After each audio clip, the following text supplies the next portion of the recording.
بسم اللہ الرحمن الرحیم الحمد للہ رب العالمین والصلاة والسلام علی سید الانبیاء والمرسلین اما بعد فاعوذ باللہ من الشیطان الرجیم بسم اللہ الرحمن الرحیم۔ فرمان مصطفیٰ صلی اللہ علیہ وسلم، جس نے مجھ پر ایک بار درود پاک پڑھا اللہ عز و جل اس پہ 10 رحمتیں نازل فرماتا ہے۔ صلو علی الحبیب صلی اللہ تعالی علیہ وسلم۔ ناظرین کرام، ہم آپ کی بارگاہ میں ہمارا چینل نور اسلام کا بہت ہی شاندار پروگرام لے کر حاضر ہوئے ہیں، جس میں آج کا موضوع ہے نماز، اور ہمارے ساتھ ہمارے دو پیارے مہمان علی رضا طارق اور شارق طارق ہمارے ساتھ موجود ہیں، جن سے ہم سنیں گے قرآن مجید اور احادیث مبارکہ میں نماز کے بارے میں فضائل وارد ہوئے ہیں، اور ہمارے بزرگان دیر، ہمارے اسلاف کا نماز کے حوالے سے کیا ذہن ہوا کرتا تھا اور ہمارا نماز کے حوالے سے کیا ذہن ہونا چاہیے، اور بہت کچھ انشاءاللہ عز و جل ہم سے سنیں گے۔ آئیے چلتے ہیں اپنے مہمانوں کی طرف۔ السلام علیکم ورحمۃ اللہ وبرکاتہ۔ وعلیکم السلام ورحمۃ اللہ وبرکاتہ۔ کیسے ہیں آپ شارق بھائی؟ الحمدللہ، آپ سنائیں خیر سے؟ الحمدللہ علی کل حال، اور طبیعت ٹھیک ہے آپ کی؟ الحمدللہ۔ السلام علیکم ورحمۃ اللہ وبرکاتہ۔ وعلیکم السلام ورحمۃ اللہ وبرکاتہ۔ کیسے ہیں آپ علی رضا بھائی؟ الحمدللہ رب العالمین علی کل حال، آپ ٹھیک ہیں؟ الحمدللہ، اور طبیعت ٹھیک ہے آپ کی؟ الحمدللہ رب العالمین۔ آئیے ہم اپنا پروگرام کا آغاز تلاوت قرآن مجید کے ساتھ کرتے ہیں۔ اعوذ باللہ من الشیطان الرجیم، بسم اللہ الرحمن الرحیم، انا اعطیناک الکوثر فصل لربک وانحر ان شانئک هو الابتر، صدق اللہ العلی العظیم۔ سبحان اللہ۔ اب ہم شارق بھائی سے نعت شریف سنتے ہیں۔ صلو علی الحبیب صلی اللہ تعالی علی محمد صلی اللہ علیہ وسلم۔ کیا بتاؤں کہ کیا مدینہ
سبحان اللہ سبحان اللہ سبحان اللہ۔ آئیے چلتے ہیں اپنے پروگرام کی طرف۔ اچھا علی رضا بھائی، نماز کے بارے میں قرآن مجید اور احادیث مبارکہ میں بھی کچھ فضائل آئے ہیں، اس پہ آپ تھوڑے سے ہمیں وضاحت کر دیں۔ بسم اللہ الرحمن الرحیم، الحمدللہ رب العالمین والصلاة والسلام علی سید المرسلین۔ عبدالرحمن بھائی، ایمان و تصحیح عقائد کے مطابق مذہب اہل سنت و جماعت کے بعد نماز قائم کرنا تمام فرائض میں نہایت اہم و اعظم ہے، یعنی اعظم کتنے بڑا ہے۔ اگر ہم نماز کی فضیلت کو قرآن مجید برہان حمید برہان رشید کے اندر اٹھا کر دیکھیں تو اللہ تبارک و تعالیٰ جل جلالہ نے کثیر آیت مبارکہ سینکڑوں متعدد جگہ پر نماز قائم کرنے کے متعلق ارشاد فرمائی. اور اگر ہم قرآن کی ہی شرح حدیث طیبہ کی طرف نظر کریں تو اللہ کے آخری نبی رسول اللہ صلی اللہ تعالیٰ علیہ وآلہ وسلم کی کئی کثیر فرمان نماز قائم کرنے کے متعلق ہمیں ملتے ہیں. حدیث پاک کو دیکھیں تو وہ اپنی کتب کے اندر حدیث پاک بیان کرنے کے بعد مالا مال ہے. قرآن کی آیت کی طرف دیکھیں تو وہ اپنی آیتوں کو لیے قرآن میں وہ اس سے مالا مال ہے. فرمایا اس کے جو عمل کرنے والے ہیں اس پر عمل کرنے والوں کے لیے فضیلت ہے. قرآن مجید کو دیکھیں تو اس میں بھی فضیلت ہے. اگر قرآن مجید میں دیکھیں تو نماز ترک کرنے والے کے لیے بھی اس کے ترک ہونے کے پر اس کی وعید آئی. اور اگر ہم حدیث پاک کے مطابق نظر کریں تو حدیث مبارکہ میں اگر رسول اللہ صلی اللہ تعالیٰ علیہ وسلم کے فرمان کے مطابق نماز پر عمل کریں تو اس میں بھی رسول اللہ کے فرمان کے مطابق عمل کرنا ہمارے لیے آسان ہوا اور اس پر بھی پھر فضیلت آئی. اور اگر ہم دیکھیں جو نماز نہیں پڑھتا نماز کا تارک ہے یعنی نماز کو ترک کرنے والا ہے تو اس کے مطابق بھی رسول اللہ صلی اللہ تعالیٰ علیہ وسلم نے وعید ارشاد فرمائی. تو سب سے پہلے اللہ تبارک و تعالیٰ جل جلالہ نے اپنے بندوں پر جگہ بہ جگہ قرآن پاک میں مومنین کے اپنے مومن بندوں کے وصف بیان فرمائے جس میں سے ایک مومنین کے لیے ایک بہت بڑا اعزاز ہوا کرتا ہے کہ اس کے لیے نماز قائم کرنے کی بدولت اس کا رب اس کے لیے قرآن میں ایک وصف بیان کرتے ہیں. اور آج اگر ہم دنیا کے مطابق دنیا کے طور پر دیکھیں کہ ہم کارڈ شادی کارڈ ایک دنیاوی مثال دیتا ہوں کہ جو شادی کارڈ ہوتا ہے ہمارا اگر اس کے اوپر کوئی نام لکھ دے تو ہم کتنے خوش و خرم ہو جاتے ہیں کہ بھائی فلاں نے میرا نام لکھا. اور ایک دنیاوی دوسری مثال یہ ہے کہ پوسٹر چھپتے ہیں اس کے مطابق بھی لوگ ہمارا نام لکھوا دیں کہ بھائی فلاں فلاں تمہارا بیان ہے. تو آج ہم اس کو بھی دیکھ کے خوش و خرم ہو جاتے ہیں کہ بھائی فلاں مسجد میں میرا پوسٹر لگا ہوا فلاں جگہ میرا پوسٹر لگا ہوا. تو اسی لیے جب یہ خوش ہو رہے ہیں ہم اس کے اوپر کہ جب ہمارا نام دوسری جگہ لکھا جا رہا ہے تو یار سوچو کہ ہم جب قرآن کے اندر نماز قائم کرنے کی وجہ سے ہمیں یہ وصف مل رہا ہے ہم جس کی مصداق ہو رہے تو کیا ہم اتنا سا عمل نہیں کر سکتے. تو اللہ تبارک و تعالیٰ نے قرآن پاک میں پہلی ہی آیت مبارکہ نازل فرمائی ھدی للمتقین الذین یؤمنون بالغیب ویقیمون الصلاۃ ومما رزقناہم ینفقون. فرمایا یہ قرآن ہدایت ہے متقین کے لیے یعنی ڈرنے والوں کے لیے. فرمایا وہ لوگ جو ایمان لاتے ہیں غیب پر یعنی بغیر دیکھے ایمان لاتے ہیں. فرمایا ویقیمون الصلاۃ اور نماز قائم کرتے ہیں. فرمایا ومما رزقناہم ینفقون اور اس میں سے جو رزق انہوں نے ہم نے انہیں رزق دیا وہ اس میں سے خرچ کرتے ہیں. اب حنان بھائی اگر اس آیت مبارکہ ہم پس منظر دیکھیں تو اس میں ہمارا مقصود نظر ویقیمون الصلاۃ ہے یعنی وہ نماز قائم کرتے ہیں. فرمایا اس آیت مبارکہ کی تفسیر میں ہم دیکھیں تفسیر مداری اٹھا کے دیکھیں تو وہ بھی اپنی جھلک مارتی ہے. تفسیر خازن اٹھا کے دیکھیں تو وہ بھی اپنی جھلک مارتی ہے. تفسیر سراج الجنان اٹھا کے دیکھیں تو وہ اپنی جھلک مارتی ہے. تفسیر سراج الجنان دیکھیں تو وہ اپنی مارتی ہے. تو الغرض جتنی بھی تفاسیر ہیں مفسرین کی اپنی اپنی رائے سب نے اپنی اپنی رائے کے مطابق جواب دیا. لیکن میں تھوڑا سا بتانا چاہتا ہوں کہ اس آیت مبارکہ میں متقین مومنین لوگوں کا وصف بیان فرمایا گیا کہ وہ جو نماز قائم کرتے ہیں نا وہ ہدایت پر ہیں اپنے رب کی طرف سے. اور دوسری ہی جگہ اللہ تبارک و تعالی نے آیت مبارکہ نازل فرمائی قد افلح المؤمنون الذین هم فی صلاتهم خاشعون کہ تحقیق وہ ایمان والوں نے فلاح پائی کہ جو اپنی نماز میں خشوع کرتے ہیں یعنی ڈرتے ہیں. اب اس صورت میں ایمان والوں کے مزید اوصاف بیان ہو رہے ہیں کہ بھائی پہلے تو ہدایت دی اللہ تبارک و تعالی نے کس وجہ سے کہ وہ نماز قائم کرتے تھے اور اب دوبارہ قرآن میں آیت نازل فرمائی کہ تحقیق وہ ایمان والے فلاح پائے ان ایمان والوں نے کہ جو اپنی نماز میں خشوع کرتے ہیں یعنی ڈرتے ہیں.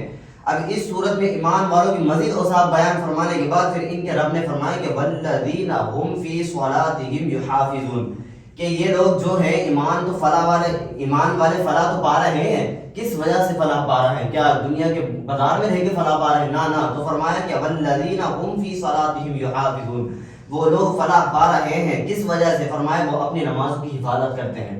فرمایا اب اسی کی تفسیر کو دیکھیں تو تفسیر سراج الجنان میں مفتی قاسم دامت برکاتہ عالیہ نے اس کی تفسیر میں بڑا ہی پیارا فرمایا جو اپنی نمازوں کو تو پڑھتے ہیں جو اپنی نمازوں کی حفاظت کرتے ہیں پھر ان کو رب نے ان کو انعام پتہ کیا دیا؟ فرمایا اولئک هم الوارثون کہ یہی لوگ وارث ہیں فرمایا الذین یرثون الفردوس هم فیہا خالدون فرمایا یہی لوگ میراث پائیں گے جنت میں میراث پائیں گے. کیا فرمایا الذین یرثون الفردوس هم فیہا خالدون اور یہی لوگ وارث فردوس کی میراث پائیں گے جنت فردوس میں میراث پائیں گے.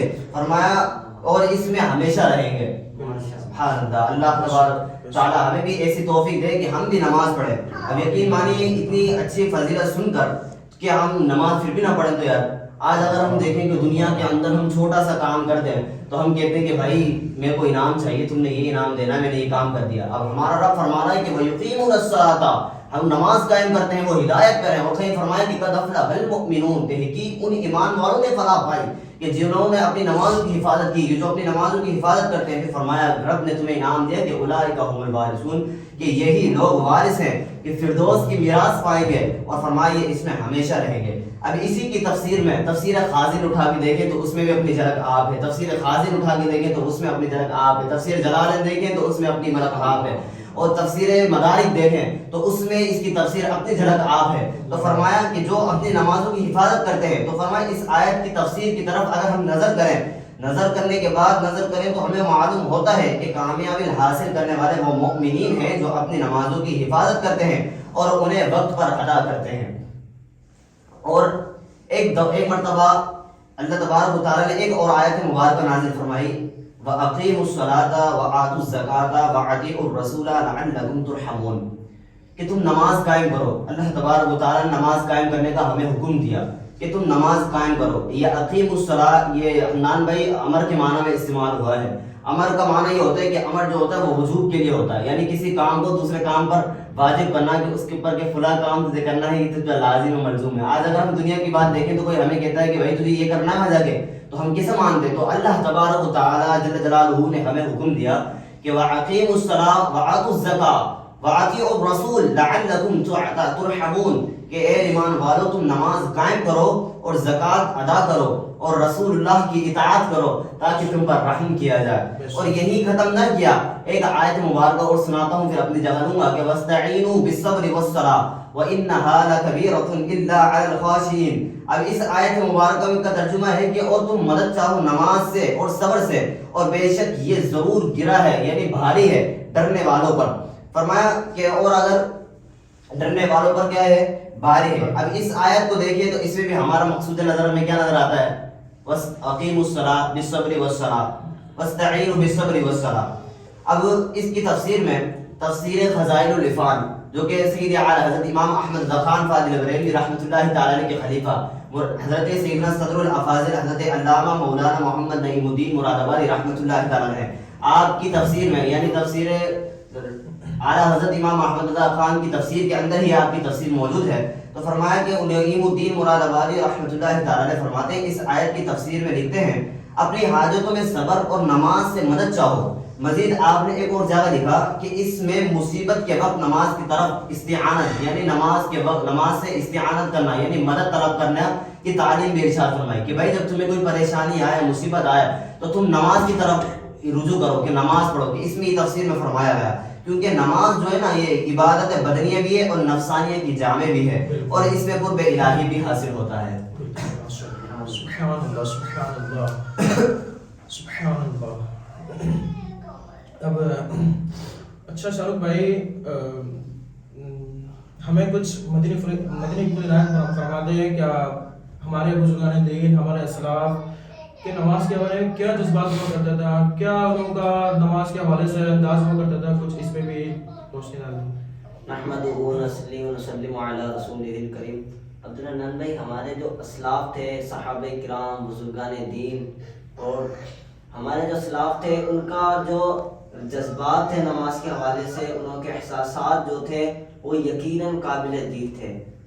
شیخ طریقت, رہبر شریعت, عاشق اعلیٰ حضرت مجدد دوران شیخ الیاس قادری دامن برکاتہ العالیہ, آپ اپنی مائع ناز تصنیف فیضان نماز کے اندر آپ نے پورا اس موضوع کے اوپر ایک باب باندھا ہے, عاشقان نماز کی 86 حکایات, اس کے نام سے آپ نے پورا ایک باب باندھا ہے.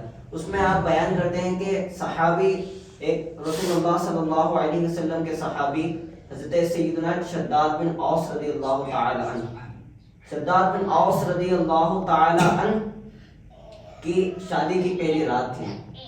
شادی کی پہلی رات جب آپ نماز فجر باجماعت پڑھنے کے لیے مسجد میں تشریف لے کے گئے تو لوگوں نے بڑی حیرت کی کہ آپ نے مسجد میں باجماعت نماز فجر جو ہے آپ پڑھنے کے لیے تشریف لائے ہیں، حالانکہ رات ہی آپ نے اپنی ازدواجی زندگی کا آغاز فرمایا.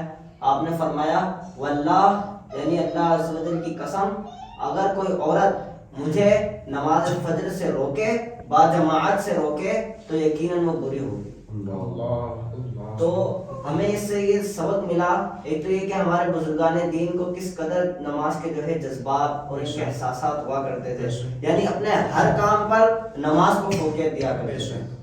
اور نماز کو فوقیت ہی نہیں دیا کرتے تھے، بلکہ اس کو کوئی بھی کام آ جائے، ہمارے گھر کے حوالے سے ہو، کاروبار کے حوالے سے ہو، کوئی بھی کام آ جائے، جب نماز کا وقت آ جاتا تو فوراً نماز کی طرف رجوع فرماتے ہیں. اسی طرح صحابی ابن صحابی، جنتی ابن جنتی، کاتب وحی سیدنا امیر معاویہ رضی اللہ تعالی عنہ، آپ رضی اللہ تعالی عنہ ایک مرتبہ اپنی آرام گاہ میں آرام فرما رہے تھے کہ کسی نے آپ کو اٹھا دیا، جگا دیا نیند سے. تو آپ اٹھے تو آپ نے جگانے والے سے پوچھا کہ تو کون ہے؟ تو اس نے کہا کہ میں ابلیس بدبخت ہوں. تو آپ نے فرمایا کہ اگر تو ابلیس بدبخت ہے تو ابلیس کا کام تو ہے کہ جو لوگوں کو سلا کر جو نماز ان کی قضا کروا دے، لوگوں کی نمازیں قضا کروانا یہ ابلیس کا کام ہے. اگر تو ابلیس ہے تو پھر تو نے نماز کے لیے جگایا کیوں؟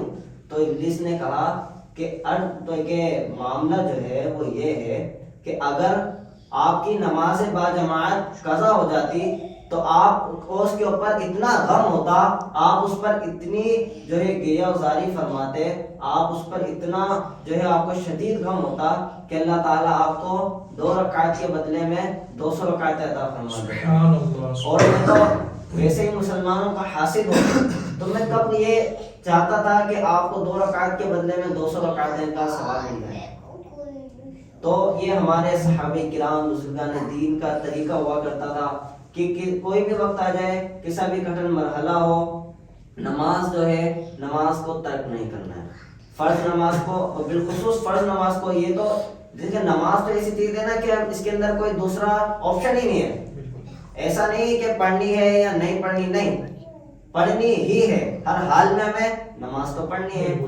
تو ہمارے جو بزرگان دین تھے، حضرت سیدنا اپنا ربیع بن خثیم رضی رحمۃ اللہ علیہ کے بارے میں آتا ہے کہ آپ نے 20,000 درہم مالیت کا ایک گھوڑا خریدا. درہم بولتے ہیں چاندی کا سکہ ہوتا ہے. 20,000 درہم کی مالیت کا آپ نے گھوڑا خریدا، آپ نے اسے باندھا اور نماز پڑھنے لگے. اتنے میں ایک چور آیا اور اس نے جو ہے گھوڑا کھول کر لے گیا. تو آپ پھر بھی نماز کے اندر مشغول رہے. جب آپ نماز کے اندر مشغول رہے تو نماز سے فارغ ہونے کے بعد لوگوں نے بڑی حیرت کی اور پوچھا کہ حضرت آپ کا اتنا جو ہے مہنگا آپ کا جو گھوڑا تھا چور لے گیا، آپ نے اسے للکارا نہیں، پکڑا نہیں؟ آپ نے فرمایا کہ جب وہ گھوڑا لے کر جا رہا تھا نا، میں اسے دیکھ رہا تھا، لیکن میں اس وقت اس سے زیادہ قیمتی وقت میں، اس سے زیادہ قیمتی کام میں، اس سے زیادہ اہم کام میں مصروف تھا، اور وہ نماز ہے. اور یہ جو ہے بزرگان دین کا جو ہے ہمارے اسلاف کا طریقہ ہوا کرتا تھا، ان کے جذبات ہوا کرتے تھے. لیکن یہاں پر ایک مسئلہ بھی جو ہے ہمیں یاد رکھنا چاہیے کہ یہ ان بزرگ حضرت سیدنا ربیع بن خثیم رضی اللہ تعالیٰ عنہ کا ایک تقویٰ تھا اور اہم کام کو ترجیح دینا تھا. بہار شریعت کی پہلی جلد پر یہ مسئلہ جو ہے لکھا ہوا ہے کہ اگر 1 درہم کے نقصان کا خوف ہو تو اس میں نماز توڑنے کی اجازت ہوتی ہے. اور اسی طرح کتابوں کے اندر، ابھی میں کہہ رہا ہوں کہ یہ تو ہمیں تو تھوڑا سا وقت ہے، تھوڑا سا وقت ملا ہے، لیکن یہ تو ایک ایسا موضوع ہے کہ جس کو علماء نے بڑے بڑے اس کتابوں کے اندر باب باندھے اس موضوع کے اوپر. ہمارے اسلاف کا کیا طریقہ ہوا کرتا تھا. شیخ طریقت رہبر شریعت عاشق اعلیٰ حضرت مجدد دورہ شیخ محمد الیاس ستار قادری رضوی دامت برکاتہ العالیہ، ہمارے پیر صاحب، آپ کی جو مائے ناز کتاب جو ہے فیضان نماز ہے، اس میں آپ نے لکھا ہے کہ حضرت سیدنا شیخ ابو طالب مکی رحمۃ اللہ علیہ فرماتے ہیں کہ وہ بزرگان دین جن کے بارے میں مشہور ہے کہ وہ رات بھر عبادت میں مصروف رہتے اور 30 یا 40 سال تک عشاء کے وضو سے فجر کی نماز ادا فرمائی. ان کی تعداد تابعین عظام میں 40 ہے. صرف تابعین عظام، جو تابعین تھے، تابعی کہتے ہیں جس نے کسی صحابی سے ملاقات کی ہو، تو جس نے کسی صحابی سے ملاقات کی اسے تابعی کہتے ہیں. صرف تابعین اعظام کی صرف یہاں پر تعداد بیان فرما رہے ہیں. اور کیا بیان فرما رہے ہیں کہ یہ تعداد بیان نہیں فرما رہے کہ جو نماز زیادہ پڑھتے تھے، بلکہ جنہوں نے 40 سال تک عشاء کے وضو سے فجر کی نماز ادا فرمائی ان کی تعداد بیان فرما رہے ہیں. اور ان کے ناموں میں سے چند میں آپ کو حصول برکت کے لیے سناتا ہوں. مدینہ شریف سے حضرت سیدنا سعید بن مسیب اور حضرت سیدنا سفیان بن سلیم رضی اللہ تعالیٰ عنہ. مکہ شریف سے حضرت سیدنا فضیل بن عیاض اور حضرت سیدنا وہاب بن ورد رحمۃ اللہ علیہ. یمن سے حضرت سیدنا طاؤس بن کیسان اور حضرت سیدنا وہاب بن منبہ رحمۃ اللہ علیہ. کوفہ سے حضرت سیدنا رفیع بن خطیم اور حضرت سیدنا حکم بن عیینہ رحمۃ اللہ علیہ. شام سے حضرت سیدنا ابو سلیمان دارانی اور حضرت سیدنا علی بن بکار. عباس سے حضرت سیدنا عبداللہ خواص اور حضرت سیدنا ابو عاصم رحمۃ اللہ تعالی علیہ مجمعین. تو یہ تو چند میں نے بزرگان دین کے اصول برکت کے لیے نام جو ہے لیے، لیکن ہمارے بزرگان دین کا جو اسلاف کا جو طریقہ ہوا کرتا تھا، ان کی نماز سے جو جذبات ہوا کرتے تھے، وہ تو میں کہتا ہوں کہ بہت ہی زیادہ قابل عشق اور قابل دید ہے. اللہ تعالیٰ ہمیں بھی اسلاف کے طریقے پر چلنے کی سعادت عطا فرمائے. سبحان اللہ سبحان اللہ. اچھا شارق بھائی، یہ نماز کے اندر خشوع و خضوع کی بھی کوئی اہمیت ہے، اور ہمارے بزرگان دین کا خشوع و خضوع کے حوالے سے کیا انداز ہوا کرتا تھا، اس میں بھی آپ تھوڑی سی وضاحت فرما دیں. جیسے کہ میں نے ابھی بیان فرمایا کہ میں نے ابھی عرض کیا جیسے کہ حضرت سیدنا علی المرتضیٰ کرم اللہ تعالی وجہہ الکریم، ان کے بارے میں آتا ہے کہ حضرت سیدنا علی المرتضیٰ کرم اللہ تعالی وجہہ الکریم کی جو ہے جنگ میں ایک مرتبہ آپ کے تیر لگ گیا، اور تیر جو ہے اگر لوگوں نے کہا کہ حضرت تیر نکال لیں، اب تیر جو ہے پیوست ہو چکا تھا، تو لوگوں نے تیر نکالنا چاہا تو آپ کو کافی تکلیف پہنچی، تو زیادہ درد ہو رہا تھا. تو آپ رضی اللہ تعالیٰ عنہ نے فرمایا کہ ایسا کرتے ہیں کہ میں نماز پڑھتا ہوں، اور جب نماز میں پڑھ رہا ہوں اس وقت تم میرا تیر نکال لینا. آپ رضی اللہ تعالیٰ عنہ نے نماز کے لیے نیت باندھی اور نماز میں مشغول ہو گئے. نماز کے بعد جب لوگوں سے پوچھا کہ کیا آپ نے میرا تیر نکال لیا ہے، تو انہوں نے کہا کہ ہم نے کب کا نکال لیا ہے. یعنی وہ لوگ ہمارے اسلاف صحابہ کرام نماز کے اندر ان کا اتنی توجہ سے، اتنے خشوع کے ساتھ، اتنے خضوع کے ساتھ وہ نماز ادا کیا کرتے تھے. حضرت سیدنا مسلم بن یسار رحمۃ اللہ علیہ کے بارے میں آتا ہے کہ آپ جب نماز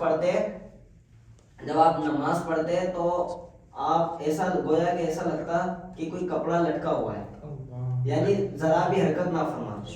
یہ ہمارے اسلاف تھے. حضرت سیدنا ربیع بن خثیم رحمۃ اللہ علیہ کی جو ہے پڑوس میں ایک بچی رہا کرتی تھی. وہ بچی روزانہ رات کے وقت چھت پر جاتی تو دیکھتی کہ حضرت سیدنا ربیع بن خثیم رحمۃ اللہ علیہ کے مکان پر چھت کے اوپر ایک ستون ہے. وہ روزانہ اس ستون کو دیکھا کرتی تھی. ایک مرتبہ وہ بدستور چھت پر گئی تو اسے وہ ستون نظر نہ آیا. اپنے والد صاحب سے عرض کی کہ ہمارے پڑوس کی چھت پر جو اپنا ستون تھا، ایک پلر تھا، وہ نظر نہیں آیا.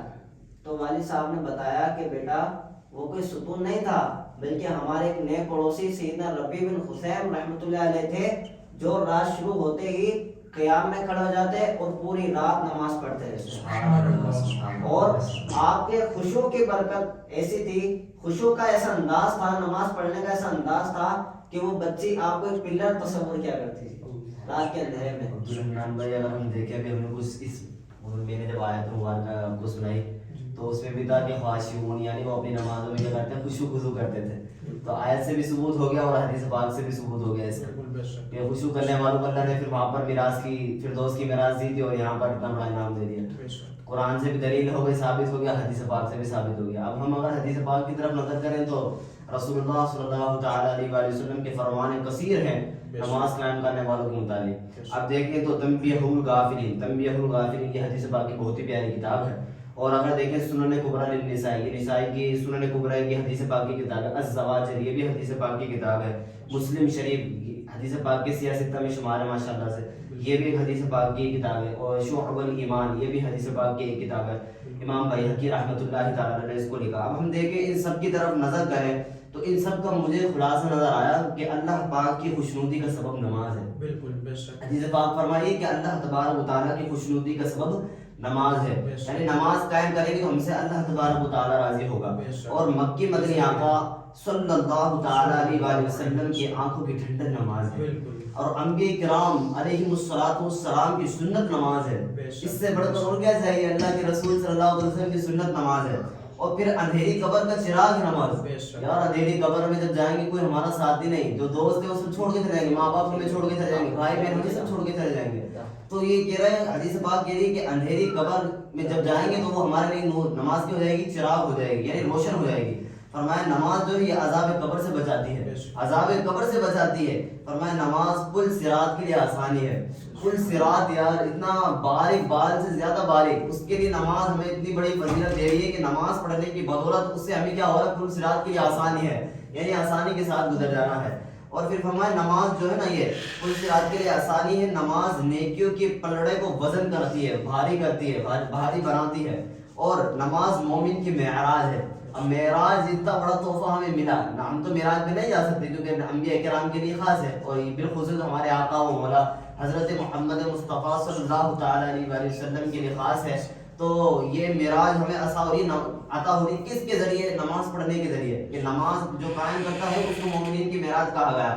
اور نماز کا وقت پر ادا کرنا تمام اعمال سے افضل ہے. تمام اعمال بجا لاؤ, اس کے بعد یہ افضل نماز کہا گیا. فرمایا نمازی کے لیے سب سے بڑی نعمت یہ ہے کہ اسے بروز قیامت اللہ تبارک و تعالیٰ کا دیدار ہوگا. ماشاءاللہ. دیکھیں ہم نے یہ بھی سنا کہ ماشاءاللہ بزرگان دین کا انداز خشوع کس طرح کا ہوا کرتا تھا کہ کوئی بزرگ نماز پڑھ رہے ہیں تو ایسا لگ رہا ہے کہ جیسے کوئی کپڑا لٹکا ہوا ہے, کوئی بزرگ نماز پڑھ رہے ہیں تو ایسا لگ رہا ہے کہ کوئی ستون کھڑا ہوا ہے.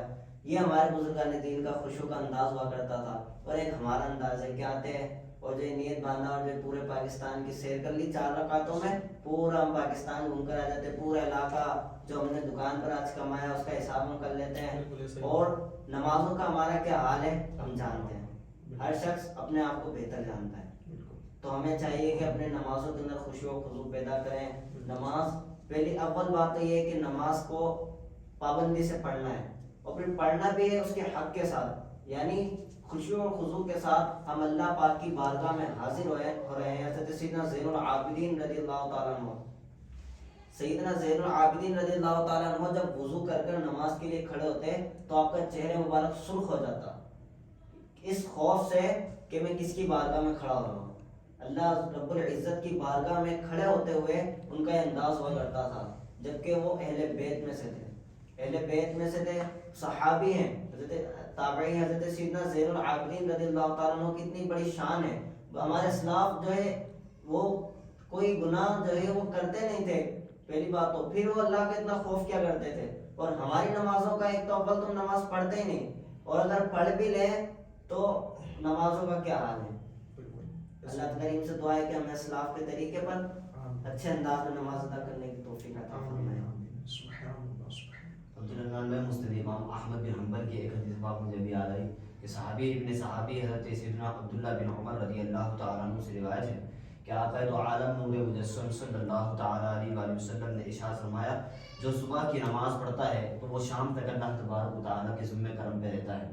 اور ایک اور حدیث پاک جو کہ صحیح مسلم کی زینت بنی ہوئی ہے, فرمایا کہ حضرت سیدنا ابو بصرہ غفاری رضی اللہ تعالیٰ عنہ سے روایت ہے, آپ فرماتے ہیں کہ اللہ کے رسول صلی اللہ تعالیٰ علیہ وآلہ وسلم نے ارشاد فرمایا, نماز اثر تم سے پہلے لوگوں پر پیش کی گئی, یعنی پچھلی امتوں پر پیش کی گئی تو انہوں نے اسے ضائع کر دیا, یعنی نہ پڑھنے کی وجہ سے اسے ضائع کر دیا.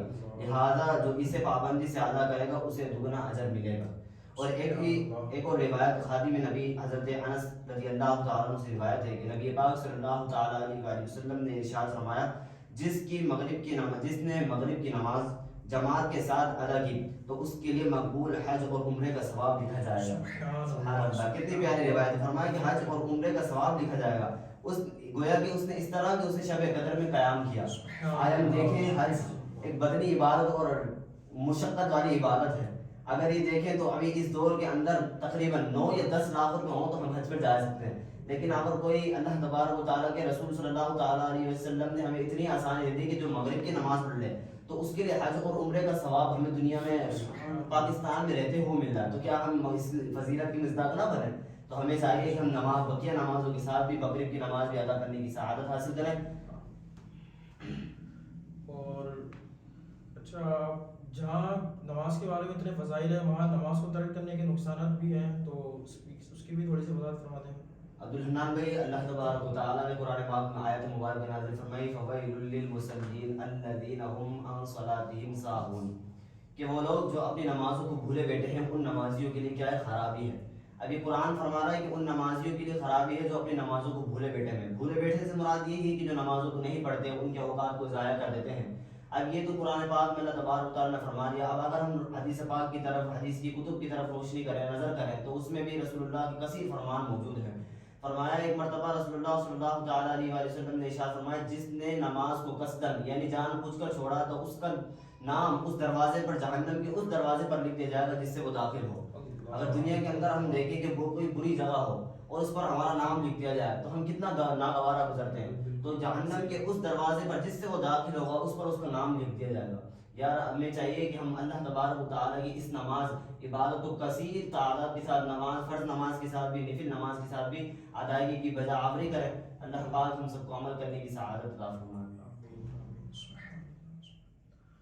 اچھا شاہ رخ بھائی، ہم کس طرح ہم خود کو نمازی بنا سکتے ہیں، کس طرح نماز کی عادت ڈال سکتے ہیں؟ نماز تو دیکھیں، پہلی اول بات تو یہ کہ نماز فرض ہے. اس کے اندر کوئی، جیسے میں نے بھی عرض کیا کہ کوئی دوسرا آپشن ہی نہیں ہے. نماز تو ہمیں پڑھنی ہی ہے ہر حال میں. حضرت سیدنا عمر بن محمد ابی زین رحمۃ اللہ علیہ سے مروی ہے کہ حضرت سیدنا ثابت بنانی رحمۃ اللہ علیہ نے فرمایا میں نے 20 سال تک نماز کے معاملے میں مشقت اٹھائی اور پھر 20 سال تک خوشی سے نماز ادا کی. یعنی نماز کو جو ہے شروع میں تھوڑی مشقت آتی ہے کیونکہ عادت نہیں ہوتی، فجر میں اٹھنے کی عادت نہیں ہوتی، تو ہم جو ہے کوشش کریں گے اٹھیں گے. اچھا، نماز کے اندر پہلی بات تو یہ کہ ہم نماز کی عادت بنانے کے لیے نماز کی جو ثوابات ہیں، فضائل ہیں نماز کے، ان پر بندہ غور کرے، ان کا مطالعہ کرے. اور جو نماز نہ پڑھنے کے عذابات ہیں ان پر بندہ غور کرے. اور میں ناظرین سے بھی کہوں گا کہ دیکھیں، جب دل کو ہم پھول کے اندر، گلاب کے پھول میں رکھ دیتے ہیں تو اس کی صحبت میں رہ کر گلابی ہو جاتا ہے. خربوزے کو دیکھ کر خربوزہ رنگ پکڑتا ہے. اسی طریقے سے کہا گیا الصحبۃ مؤثرہ، صحبت اثر رکھنے والی ہے. تو صحبت عاشقان رسول کی صحبت میں بیٹھی ہے، عاشقان نماز کی صحبت میں بیٹھی ہے. جو نماز پڑھنے والے ہیں ان کی نماز، ان کی صحبت کے اندر بیٹھی ہے. انشاءاللہ ان کی صحبت میں بیٹھیں گے تو نماز کا بھی انشاءاللہ ذہن ملے گا. اور پھر یہ جو صحبت ہے ایسا نہیں ہے کہ کہیں بھی نہیں ہے. ہمارے دعوت اسلامی کے مدنی ماحول میں الحمدللہ ایسی ہی بکثرت سنتیں اور دیگر چیزیں نماز وغیرہ سکھائی جاتی ہیں. وہاں پر عاشقان رسول کی صحبت ہمیں الحمدللہ میسر آتی ہے اور انشاءاللہ آتی رہیں گی. تو آپ بھی دعوت اسلامی سے ہر دم وابستہ رہیے کہ دعوت اسلامی پیسفل اور جناب کسی بھی ہر طریقے کے جھگڑوں سے پاک اور ایک پیسفل طریقے سے اسلام کی خدمت کرنے والی مدنی تحریک ہے. آپ بھی اس کے اندر شامل ہو جائیے. ہر ہفتے کو مدنی مذاکرہ امیر اہل سنت فرماتے ہیں مدنی چینل پر لائیو. تو اس کی اگر ہم کوشش کریں کہ وقت کے مجدد کا جب ہم کلام سنیں گے، وہ کہتے ہیں نا کہ صحبت کے لیے ضروری تو نہیں ہے نا کہ ہم قریب قریب ہوں، صحبت تو کہیں سے بھی حاصل کی جا سکتی ہے. اسی طرح یہ بھی لکھا گیا کہ کتاب پڑھنا، یہ بھی ایک مصنف جو ہے کتاب کے مصنف جو ہے ان کی صحبت پانے کا ایک ذریعہ ہے. امیر اہل سنت کی کتابیں پڑھیں. فیضان نماز جو ہے امیر اہل سنت کی بہترین کتاب ہے. اس کی میں آپ کو ترغیب دلاؤں گا کہ اس کا مطالعہ کریں. انشاءاللہ آپ کو بہت ساری نماز کے بارے میں معلومات حاصل ہوں گی اور بہت جو ہے نماز کا ہمیں علم حاصل ہوگا. نماز کے احکام، یہ امیر اہل سنت کی کتاب ہے. اس میں امیر اہل سنت نے دیگر جو نماز میں ہمیں مسائل درپیش آتے رہتے ہیں اور دیگر ہمارے ساتھ والوں کے ساتھ جو نماز میں مسائل ہوتے ہیں ان کی بھی جو ہے امیر اہل سنت نے مسائل اس میں درج فرمائے ہیں. تو آپ اس کتاب کا ضرور مطالعہ کیجئے اور مدنی چینل بھی دیکھتے رہا کریے اور عاشقان رسول کی صحبت بھی اختیار